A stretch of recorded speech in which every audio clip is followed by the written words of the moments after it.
बिस्मिल्लाहिर्रहमानिर्रहीम। नाजरीन, मैं हूं वहीद जावेद, आप देख रहे हैं मेरा यूट्यूब चैनल।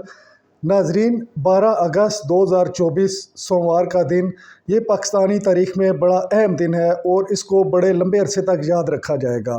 यूँ तो पाक फ़ौज में अपना एहतसाब का अमल एक चलता रहता है और इसमें अब तक कई जर्नैलों को, कई आला अफसरान को इसमें सज़ा भी हो चुकी है और कोर्ट मार्शल भी हुए हैं। लेकिन DGISI फैज़ हमीद, जो कि एक बहुत बड़े ओहदे पर फायज थे, ये उस वक्त की बात है जब तहरीक इंसाफ की हुकूमत थी। ये वही फैज़ साहब हैं जो अदलिया में भी मुदाखलत करते थे, जिनके अच्छे खासे तल्लक थे। ये वही फैज़ हमीद हैं जिनके चीफ जस्टिस हाकिम निसार साहब से भी बड़े अच्छे तल्लक थे। अरशद मलिक केस में जो अरशद मलिक साहब ने फ़ैसला दिया था और बाद में उन्होंने तरदीद की थी, ये फ़ैसला मुझसे ज़बरदस्ती दिलवाया गया है, इसमें भी फैज़ हमीद साहब का बड़ा अहम रोल था। आज देखें, तारीख़ ने एक पलटा खाया है और ये फैज़ हमीद जो कि DGISI रहे, जिनके एक इशारे पे पाकिस्तान पूरा इधर का उधर हो जाता था, दुनिया में एक नाम था इनका। आज ये ख़ुद फ़ौज के हिरासत में हैं, इनसे इंक्वायरी हो रही है और बाकायदा इंक्वायरी का आगाज़ कर दिया गया है। दौरान तफ्तीश हैं, इनसे भी वैसे ही सवालात किए जाएंगे जैसे कि एक मुल्ज़म से किए जाते हैं। अब देखना ये है कि ये कहानी कहाँ तक आगे जाती है। इस सिलसिले में रोज़नामा जंग के बड़े अहम रिपोर्टर हैं, तज्ज़िया निगार हैं और बड़े दबंग किस्म की रिपोर्टिंग करते हैं, उमर चीमा साहब। उनका क्या कहना है, आइए आपको सुनाते हैं। उसके साथ ये भी जिक्र किया हुआ है कि जो को पोस्ट रिटायरमेंट एक्टिविटीज़ थी, जो कि जिसमें उन्होंने आर्मी एक्ट की वायलेशन की है।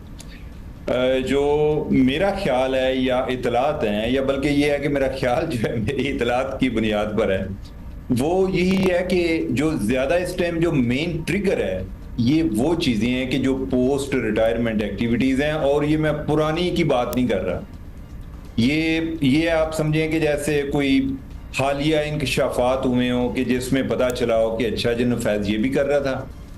आपको ये आइडिया हो कि PTI की जो एक कम्युनिकेशन स्ट्रेटजी थी फ़ौज के हवाले से, जितनी एक स्ट्रेटजिक कम्युनिकेशन थी, उसमें जो ब्रेन काम कर रहे थे, उसमें हो सकता है जनरल फैज़ का भी हो।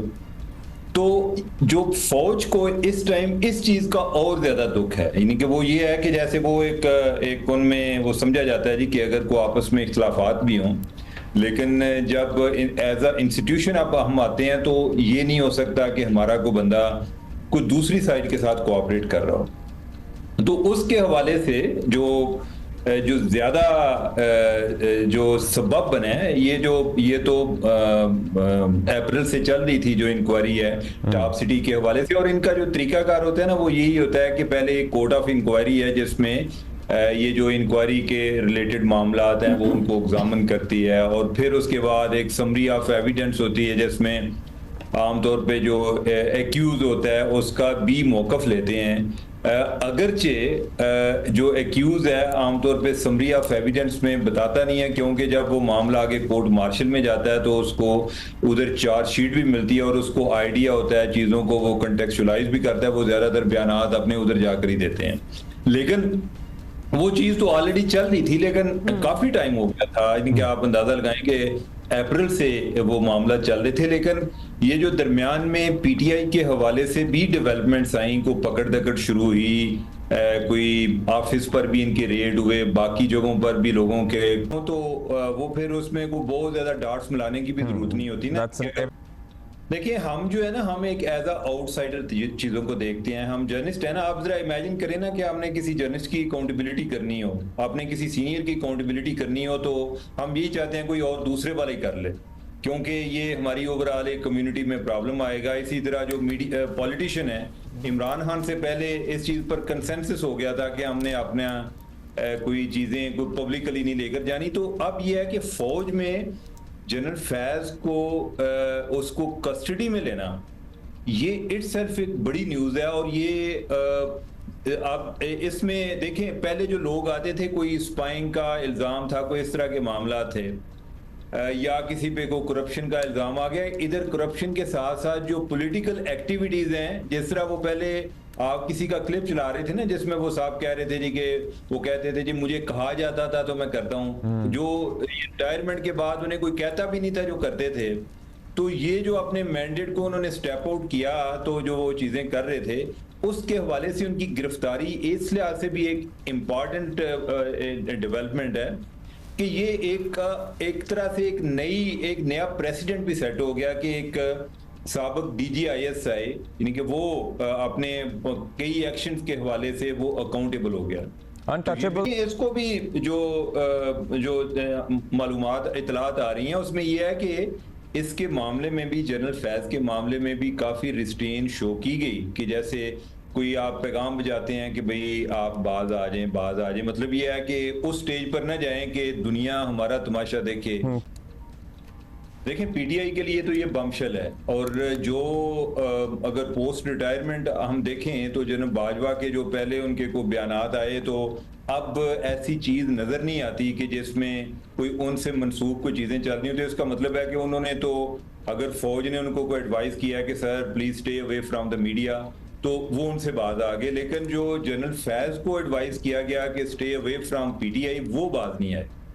तो PTI के लिए तो ये एक बहुत बड़ा एक यानी कि डिजास्टर है। और PTI उस तरह उसको बयान भी नहीं कर पा रही कि वो किस अंदाज में कहें कि जनरल फैज के हवाले से कि एक तरफ उनका ओवरऑल फौज के हवाले से उन्होंने अपना एक बयानिया कायम किया हुआ है, अब उसमें जनरल फैज को अलहदा कैसे करें और अपने साथ कैसे कनेक्ट करें, अगरचे वो उनके बहुत ज़्यादा बेनिफिशरी हैं। लेकिन आप ये देख लें कि ये जब से इनके कोई लोग पकड़े गए जो सोशल मीडिया के रिलेटेड लोग थे, उसके बाद से इमरान खान जो हैं वो काफ़ी उनके रवैये में नरमी भी आई। उन्होंने को फ़ौज के साथ मुज़ाकरात के हवाले से भी इंदिया दिया कि मैं बात करने को तैयार हूँ। और अभी यानी कि जो जनरल फैज़ का गिरफ्तार होना, और जिस तरह मैंने आपको बताया कि उनका ये जो गिरफ्तारी है वो पहले जो PTI के अंदर जो गिरफ्तारियां थी उनके साथ किसी न तरह इनका लिंक है, तो ये चीज़ें बताती हैं कि PTI के लिए चैलेंजेस हैं।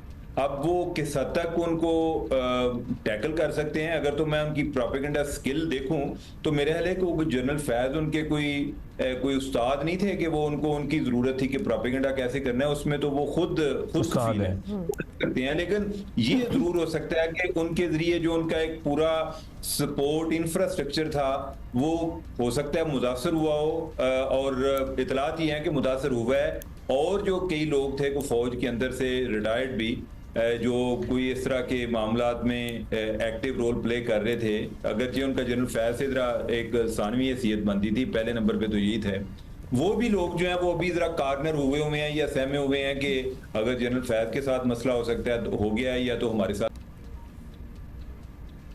देखिए, ये जो कोर्ट मार्शल के हवाले से मुझे एग्जैक्ट नहीं आइडिया, जो एक मेरे ख्याल ब्रॉडली कोई एक डिफरेंस है कोई इनकी जो टर्मिनोलॉजी में, एक तो कोई हालत जंग में बनता है और दूसरा जो है जमाना अमन में जो केसेस होते हैं उनको डील करता है, वो इस तरह से है। लेकिन मैं को बहुत ज्यादा मुझे इस मामले में क्लैरिटी नहीं है। लेकिन जो दूसरे वाला मामला है जो आप सुप्रीम कोर्ट वाला कह रहे हैं, सुप्रीम कोर्ट ने तो मामला इनको हवाले कर दिया था कि आप जो उनको पिटिशनर को कहा था, एप्लीकेंट को कहा था कि आप वजारत दिफा से रब्ता करें और उधर वो आपके केस को सुनेंगे। तो वो उसी तनाजुर में तो आगे ये मामला इधर चल रहा था। ज्यादा से ज्यादा यही हो सकता है कि अगर कोई कार्रवाई होती है तो कोई कोर्ट उसकी कंप्लाइंस मांगती है तो वो दे देंगे, अदरवाइज मेरे ख्याल है कि कोर्ट ने तो मामला इनको रेफर कर दिया।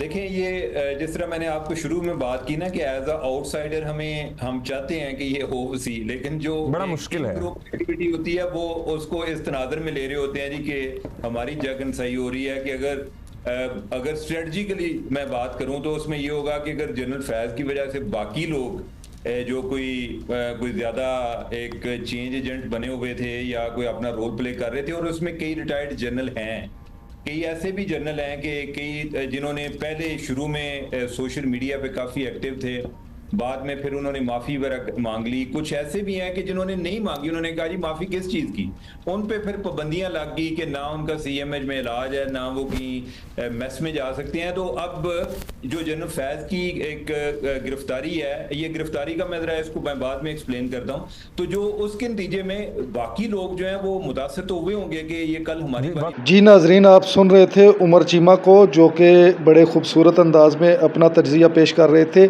इस सिलसिले में आगे क्या पेशरफ्त होती है आपको मज़ीद बाखबर रखेंगे। इस सिलसिले में आपसे गुजारिश है कि आप मेरे चैनल को सब्सक्राइब करें। Thank you very much.